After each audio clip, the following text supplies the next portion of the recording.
What's up, everyone? It's Adar in San Francisco coming at you with another episode of Startup Engineering Daily.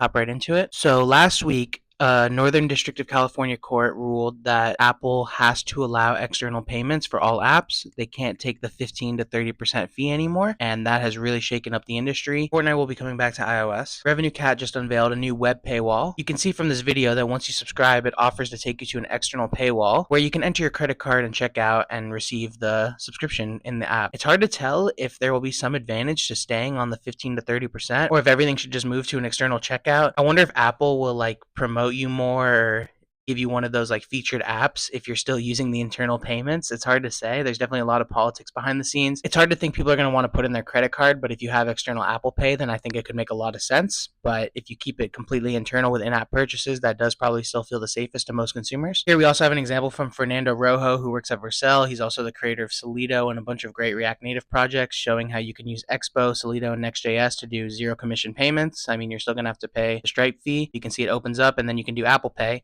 So it is a more seamless experience compared to putting in your credit card, but still there is some risk, I think, for consumers and who they want to trust. So we'll have to see what the data shows over time. I'm still considering for my apps what I should do. I kind of just want to stick with in-app purchases for the full native experience, but paying 15% versus paying 3%, is a huge difference. So it's going to have to be on a per developer basis, but I think most would say you want to reduce fees as much as possible, even if the consumer has a little bit of extra friction. And then also we have Guillermo coming out saying that they're open sourcing their iOS web payment starter kit with Next, Stripe, and Solido. So this is probably the same thing from Fernando. It's really cool to see that he's working at Vercel now. I wonder how much they're paying him because he is a founder as well. Life's good at Vercel. And just a quick last update on Vercel. It seems that they now have tracing in their logs, which is really sick. I use Axiom.co currently for my tracing because it's quite cheap compared to Datadog. This does seem to be just fetches. I don't see actual function calls, which would be important. A good step forward, the observability. I believe observability is everything for an application. If you can't track it, you don't really know what's happening. It's a good step forward, but we'll see if they add function calling and proper open telemetry compatibility, which I think they're working towards, but I don't think they have fully.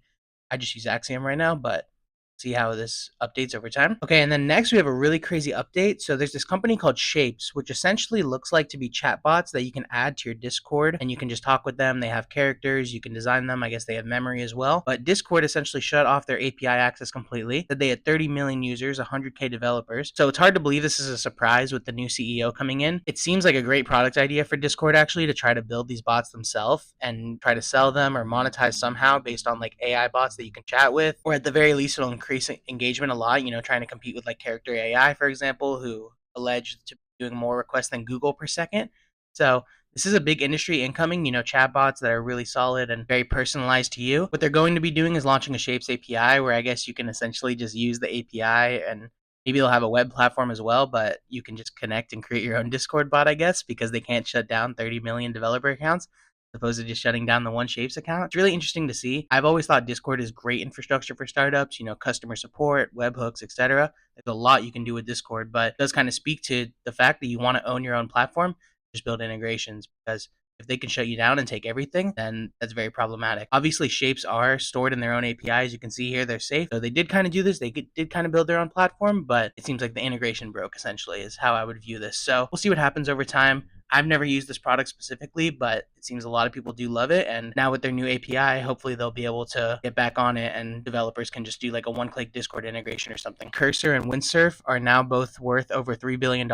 Cursor's allegedly making 300 million ARR, up from 100 million at the end of 2024, and Cursor just raised at a $9 billion valuation, and Windsurf is being sold to OpenAI for $3 billion. I think we might have covered this before. I guess it was just a rumor, but now it's fully confirmed that Windsurf is being sold for $3 billion. So congratulations to them. They really killed it, and we'll see where this industry goes forward. And just a quick update, Cursor is free for students as of yesterday, so that's exciting. I'm 26, so I can't really be using my student discounts anymore.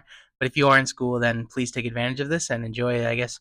It seems like it's a $20 a month credit, so you might still have to pay for overages, which would make sense, but I guess we'll have to see when people experiment. I'll see if any tweets come out about people talking about the student credits. So today is day 2 of Stripe sessions, which I'm at. I'm about to head there in 15 minutes for the product keynote, which I'll make sure to keep everyone updated on. Yesterday was really cool. Did the founder session. We got a free backpack. We learned from the Linear founder. heard from Patrick and also the head of design from Stripe. It wasn't the best format, I would say. It was a little bit long, the founder day. But then once we got to the real keynote, it was quite exciting. I mean, in the beginning, Collison was doing some vibe coding on Cursor, which is pretty boring. We tried to make an app with confetti. It didn't really work. I think that was more for the normie suits. Rakesh came on and they were talking about the future of AI and what it enables with agentic stuff. And then they actually brought out Mark Zuckerberg, who had a really great talk. He talked a lot about the people at Facebook, who his direct reports are, how he kind of approaches meetings. Long story short, he was like, I try to keep as much free time as possible so I can work on what needs to be worked on. He doesn't like to have meetings back to back. And it was like actually one of the realest like fireside chats I've seen at a conference. So it was quite exciting and it was cool to be in the same room as all these legends. And today will be more of a product keynote and then there will be a developer keynote. So we'll keep updated on that. Thanks for watching. We'll see you tomorrow.